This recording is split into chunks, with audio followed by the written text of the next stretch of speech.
मेरे प्यारे बच्चे, प्रेम से बोलिए ओम शायरा, ओम शायरा, ओम शायरा।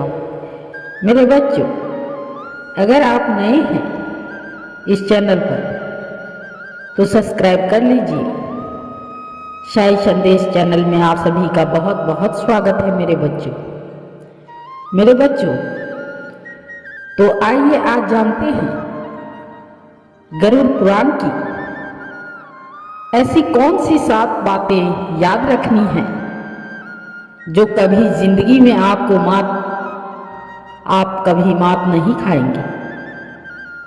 मेरे बच्चों, गरुड़ पुराण के बारे में सभी जानते होंगे। गरुड़ पुराण में स्वर्ग, नर्क, पाप पुण्य के अलावा भी बहुत कुछ है। उसमें ज्ञान, विज्ञान, नीति, नियम और धर्म की बातें हैं। मेरे बच्चों, गरुड़ पुराण में एक और जहां मौत का रहस्य है, वहीं दूसरी ओर जीवन का रहस्य भी छुपा हुआ है मेरे बच्चों। इसीलिए आइए जानते हैं जिससे हमारा जीवन सुखमय और जो परेशानियां हैं वो टल सके। गरुड़ पुराण में और गरुड़ पुराण से हमें कई तरह की शिक्षाएं मिलती है। गरुड़ पुराण में मृत्यु के पहले और बाद की स्थिति के बारे में बताया गया है मेरे बच्चों। यह पुराण भगवान विष्णु की भक्ति और उनके ज्ञान पर आधारित है। प्रत्येक व्यक्ति को यह पुराण पढ़ना चाहिए। गरुड़ पुराण हिंदू धर्म के प्रसिद्ध धार्मिक ग्रंथों में से एक है मेरे बच्चों। 18 पुराण में से इसे एक माना जाता है। गरुड़ पुराण में हमारे जीवन को लेकर कई गुड यानी अच्छी बातें बताई गई हैं, जिनके बारे में व्यक्ति को जानना बहुत जरूरी है मेरे बच्चों। तो पहला यही है संयम और सत्कर्ता। इसका अर्थ यही है, जिंदगी है तो मित्र भी है और शत्रु भी। कहते हैं कि जिसका कोई शत्रु नहीं, वह अपनी जिंदगी में कुछ नहीं कर रहा। ऐसे में उनका कोई मित्र भी नहीं होता। इसका यह मतलब नहीं है कि हम जानबूझकर लोगों को शत्रु बनाएं। यदि हम अपने तरीके से जी रहे हैं तो निश्चित ही शत्रु बनाना स्वाभाविक है मेरे बच्चों। शत्रु या दुश्मन में से कुछ सामान्य होते हैं और कुछ खतरनाक, अर्थात ऐसे शत्रु जो दिल पर ले लेता है, जिंदगी को हल्के फुल्के में नहीं लेते हैं।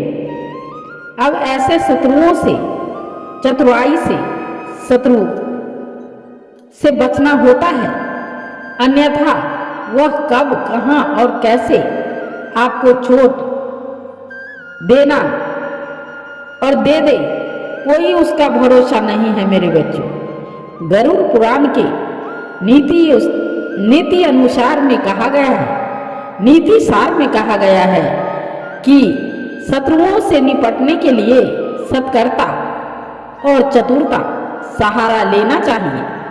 शत्रु लगातार हमें नुकसान पहुंचाने का प्रयास करते रहते हैं मेरे बच्चों। ऐसे में यदि हम चतुरता नहीं दिखाएंगे तो नुकसान उठाएंगे। इसीलिए जैसा शत्रु है उसके अनुसार नीति का उपयोग करके उसे काबू में रखा जाना चाहिए मेरे बच्चों। दूसरी बात यह है कि कपड़े हो साफ एवं सुगंधित, अर्थात यदि आप अमीर, धनवान या सौभाग्यशाली बनना चाहते हैं तो जरूरी है कि आप साफ सुथरे, सुंदर और सुगंधित कपड़े पहनें। गरुड़ पुराण के अनुसार उन लोगों का सौभाग्य नष्ट हो जाता है जो वस्त्र पहनते हैं, गंदे वस्त्र पहनते हैं। जिस घर में ऐसे लोग होते हैं जो गंदे वस्त्र पहनते हैं, उस घर में कभी भी लक्ष्मी नहीं आती, जिसके कारण उस घर से सौभाग्य भी चला जाता है मेरे बच्चों, और दरिद्रता का निवास हो जाता है। देखा गया है कि जो लोग धन और सभी सुख सुविधाओं से संपन्न हैं, लेकिन फिर भी वह लोग गंदे कपड़े पहनते हैं, उनका धन धीरे धीरे नष्ट हो जाता है। इसीलिए हमें साफ एवं सुगंधित कपड़े पहनने चाहिए, जिससे हमारे ऊपर महालक्ष्मी की कृपा बनी रहे मेरे बच्चों। तीसरी बात यह है, ज्ञान का संरक्षण अभ्यास से, अर्थात कितना ही कठिन से कठिन सवाल हो, ज्ञान हो, विद्या हो या याद रखने की कोई बात हो, वह अभ्यास से ही संरक्षित रखी जा सकती है मेरे बच्चों। अभ्यास करते रहने से व्यक्ति उक्त ज्ञान में पारंगत तो होता ही है, साथ ही वह उसे कभी कभी नहीं भूलता। करत करत अभ्यास के जरमति होत सुजान, रसरी आवत जात है सिर पर करत निशान। करत करत अभ्यास के जरमति होत सुजान, रसरी आवत जात के सिर पर करत निशान। अर्थात जब रस्सी को बार बार पत्थर पर रगड़ने से पत्थर पर निशान पड़ सकता है, तो निरंतर अभ्यास से मूर्ख व्यक्ति भी बुद्धिमान बन सकता है मेरे बच्चों। अभ्यास के बगैर विद्या नष्ट हो जाती है। यदि ज्ञान या विद्या का समय समय पर अभ्यास नहीं करेंगे तो वह भूल जाएंगे। गरुड़ पुराण के अनुसार माना जाता है कि जो भी व्यक्ति हमें पढ़े, उसका हमें हमेशा एक बार अभ्यास करना चाहिए मेरे बच्चों, जिससे कि वह ज्ञान हमारे मस्तिष्क में अच्छे से जम जाए मेरे बच्चों। पांचवी बात यह है, निरोगी काया, अर्थात संतुलित भोजन करने से ही निरोगी काया प्राप्त होती है। भोजन से ही व्यक्ति सेहत प्राप्त करता है और भोजन से ही वह रोगी हो जाता है।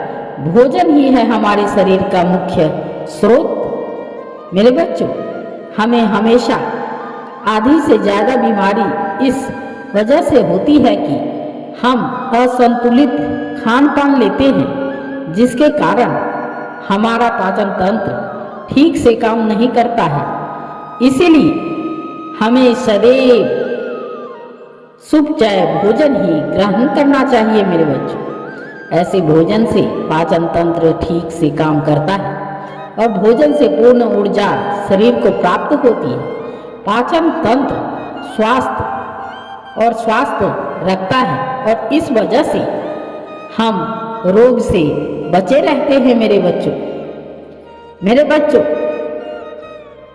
छठी बात यह है, एकादशी व्रत। एकादशी व्रत को ग्रंथों और पुराणों से श्रेष्ठ बताया गया है। गरुड़ में तो इसका महिमा का खूब बखान किया गया है मेरे बच्चों। जो व्यक्ति एकादशी का व्रत रखता है वह सभी कष्टों से बचा रहता है मेरे बच्चों। उसे उस व्रत का निश्चित ही लाभ मिलता है। एकादशी का व्रत रखने के कुछ नियम होते हैं।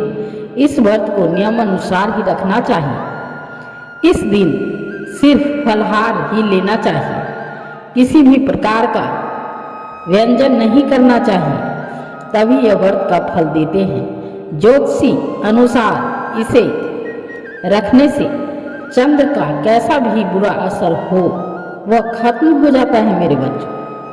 मेरे बच्चों, तुलसी का महत्व समझे मेरे बच्चों। हालांकि तुलसी का महत्व गरुड़ पुराण के अलावा अन्य कई पुराणों में भी बताया गया है मेरे बच्चों। तुलसी को घर में रखने से सभी तरह के रोगों से मुक्ति मिलती है। इसका प्रतिदिन सेवन करने से किसी भी प्रकार से व्यक्ति को कोई रोग नहीं हो सकता मेरे बच्चों।